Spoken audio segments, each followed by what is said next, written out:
Hey everybody, we are going to talk about some do's and don'ts for communicating about LGBTQ people. We got some words on the do not use list, some words on the definitely do not use list. We got a maybe, and then we got some positive words that you can use. So here we go. First on the list, we have the word homosexual. This one's going to be probably actually a surprise for a lot of people who are in the conservative church who don't have a lot of experience with the LGBTQ community themselves, because conservative Christians are still using this word all the time. First, let's start with why it's actually confusing, because it's often used more as like a concept, and then sometimes it's used as a behavior, and then sometimes it's used as an identity. So I'm going to talk about homosexuality. Let's talk about the theological subject of homosexuality. Okay, is that what we're talking about? Or are we talking about people who, are we talking about homosexuals, people who identify, people who have a sexual orientation of a certain type?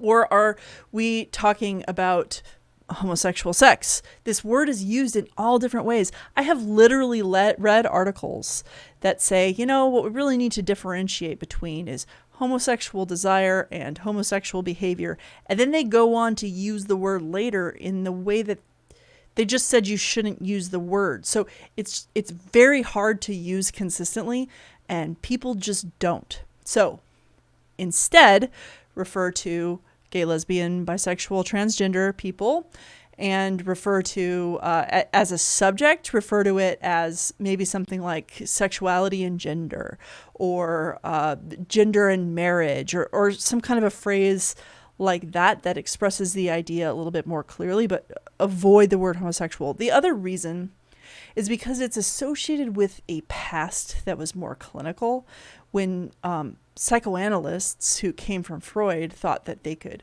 fix people, that they could change people into being straight by healing their trauma, by conversion therapy. And I've done some videos on that I will link in the description. But it harkens back to those days, and a lot of stigmatizing of the community, and a lot of really destructive and frankly ineffective ways to treat homosexuality. So it's got a really bad history that comes along with it. So just avoid that word. Next on the chopping block, the phrase gay lifestyle. Now, I think a quote from Peggy Campolo, who's Tony Campolo's wife, sums it up best. She says, Madonna and I share a sexual orientation, but we do not share a lifestyle. And that's exactly it. When we talk about a lifestyle, we're not talking about a sexual orientation. These are very different things. And people who are LGBTQ can have as many different lifestyles and make as many different choices as people who are heterosexual and who are cisgender. So, we need to stop using this word. The other issue is that this has been associated with the single story, that there is one way to be gay, and that is entirely different from any sexuality the conservative church would advocate for. That it involves all kinds of risky behavior, all kinds of behavior that's unhealthy and often rooted in trauma. And there has been this in the LGBT community. People who are rejected often act out of shame and trauma, and often do things that are unhealthy, but, often also heal and don't do things that are unhealthy and become just wonderful human beings. So the idea is this has been associated with stigma. It really erases the autonomy and the personal choice that people who are LGBTQ have, and really paints one picture of what it looks like. And the truth is that there's a world of opportunity for us in terms of how we want to live our lives. And this erases that. And it really dumbs us down to a stereotype. So stay away from the term gay lifestyle. What to say instead? Well, just say whatever you mean, but try to say it in a way that you would also say it for people who are heterosexual. So, what are you actually talking about? Are you talking about same-sex marriage? Are you talking about certain kinds of sex? What is it that's on the table here that you're talking about? And just try to frame it with dignity and respect. Now I get to talk to you about an organization I absolutely love. Seventh-day Adventist Kinship International. They're especially focused on Adventists, people of Adventist heritage, or who are connected to Adventists and who are either allies or LGBTQ people themselves. They're an affirming organization, and they have meant the world to me. When I was first coming out, it was a really difficult time, and they were absolutely there for me. People from the organization talk to me. I'm a member, which gives me access to all kinds of social media groups. I watch their YouTube channels, the resources on their website. It's a fantastic organization. I suggest you check them out. Link in the show notes. Next on the do not use list is the phrase love the sinner, hate the sin. Some people, again, might have a hard time understanding why this phrase is problematic. I'll tell you, every time I hear it, it is used defensively. It's used to defend that I'm being a loving person. Look, if you love somebody, you don't need to tell them that you love them. You know, it's kind of like one of those things. It's like, well, I'm not trying to be offensive, but ooh, the next thing that comes out of that person's mouth is going to be offensive, because this is like a defensive kind of a statement. So yeah, the phrase love the sinner, hate the sin, it just gives a whole air of I am above question, and you can't question the way that I treat you because I love you, I just hate your sin. It's defensive, it shuts down conversation, it shuts down empathy, and it makes relationships much, much more difficult. So yeah, just like let it go. Transgenderism is a phrase that is designed to erase the humanity of people, because it takes an important expression of who someone is, and it turns it into like some kind of a issue to debate, and that is never an okay thing to do. Part of the problem is also who's using it. You'll never find trans people using it. Even those who don't believe that transitioning is okay, but do experience that desire to transition their gender, they don't use the phrase transgenderism either. It very much kind of erases the humanity of people. Much worse than this is the phrase gender confusion. Now, this is just such a pejorative term. It's just kind of mean. Like, oh, these people are dumb and they don't know, and we're the ones who do know. They're confused, but we're not confused. It's a very arrogant phrase, just built into the phrase itself. It's such a degree of arrogance, and it just says from the go, I'm not interested in listening to you. I'm not interested in understanding you. You're just confused. There's no empathy, there's no curiosity, and there's no humanity in this phrase. Don't use it. What to use instead? You could just say trans people, transgender people. You could say, talk about people who maybe struggle with gender dysphoria, or, as I just said, people who have a desire to transition their gender. Use these phrases instead. These are respectful phrases that accurately describe the real experiences of people's lives as they explain them. It's not pejorative. It's not preachy. Use these phrases instead. Another one not to use is the phrase a gay agenda.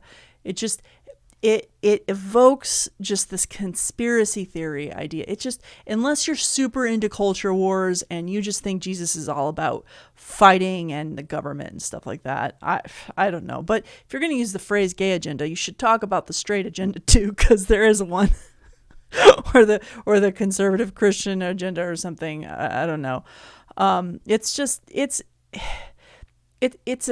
a word that kind of implies that there's this sinister group of people.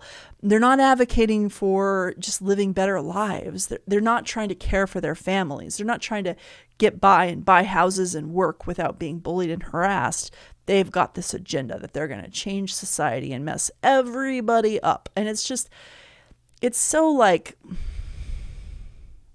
It's like polemic, it's trying to create a war. It's trying to divide people.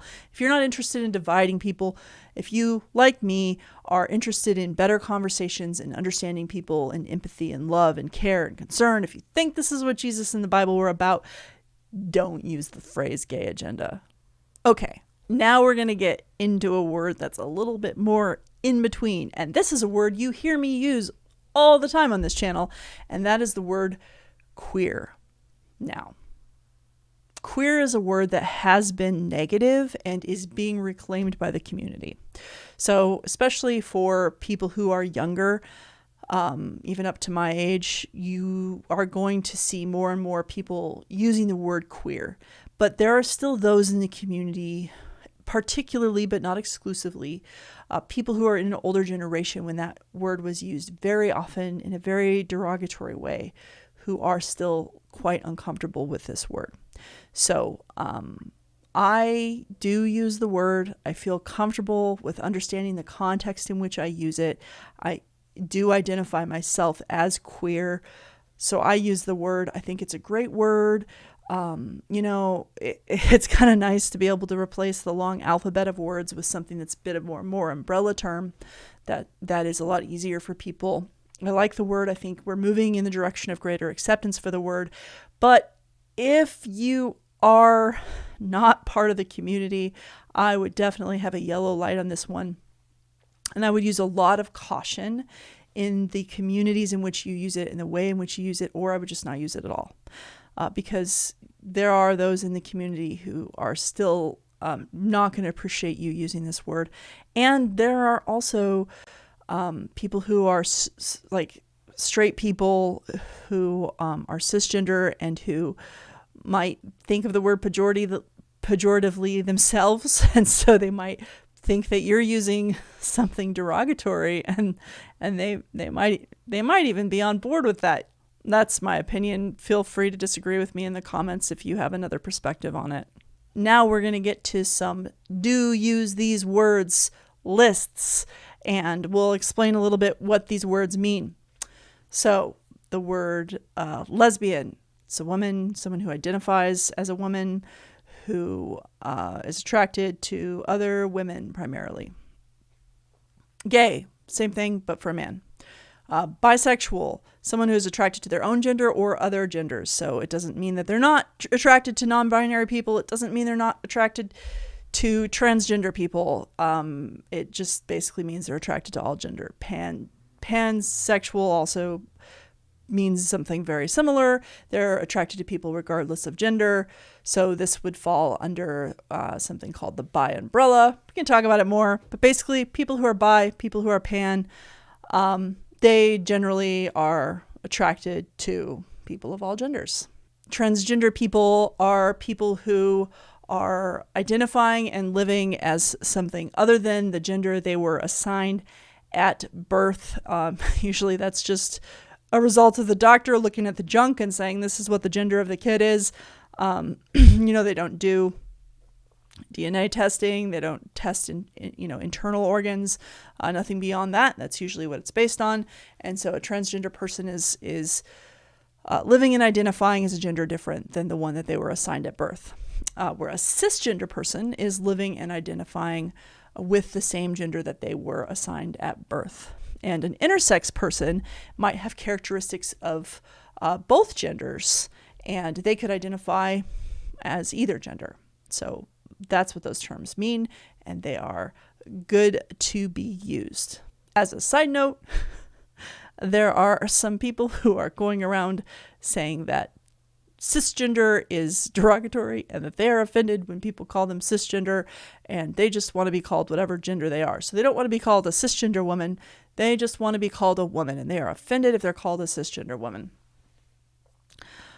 Look, I'm all for using the terminology people want to use, and because they know that we have these kinds of values, that's why they've devised this argument. Obviously, I don't have a lot of respect for it, and the problem with it is this. They're saying, I am simply a woman, and they're doing that because it excludes transgender women from simply being women. Like, women are trans women, women are cis women. That's what women are.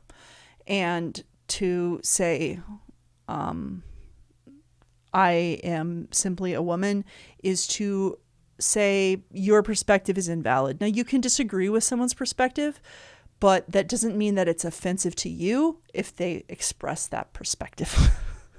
So it shouldn't offend you if someone wants to think about things differently than you.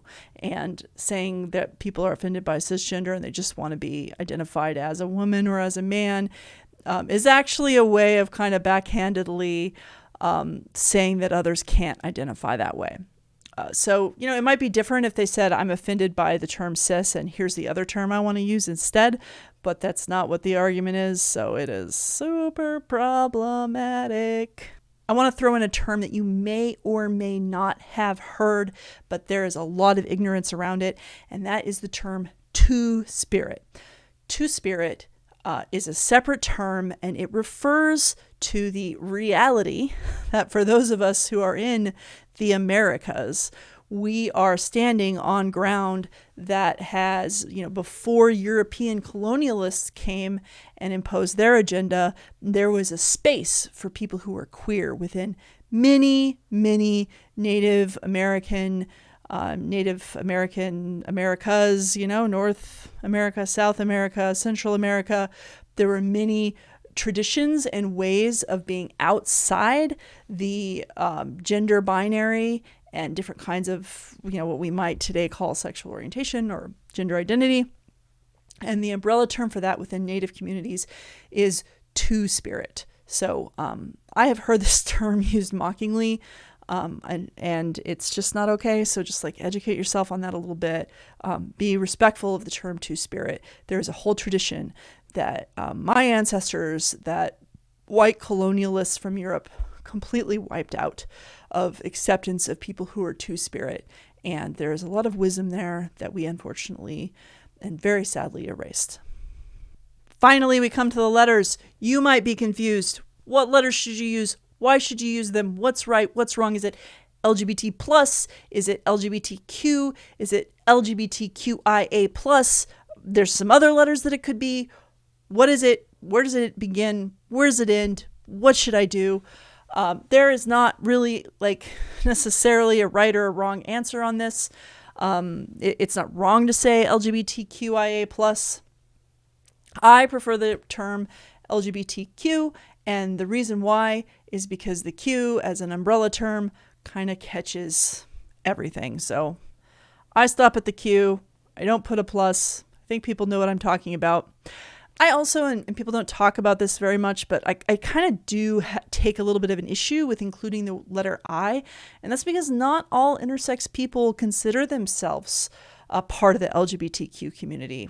Some intersex people don't believe that they are part of the LGBTQ community, and I want to honor that. So I don't think the I should be in there, even though this is a community that really advocates for intersex people, so I also understand why it is in there.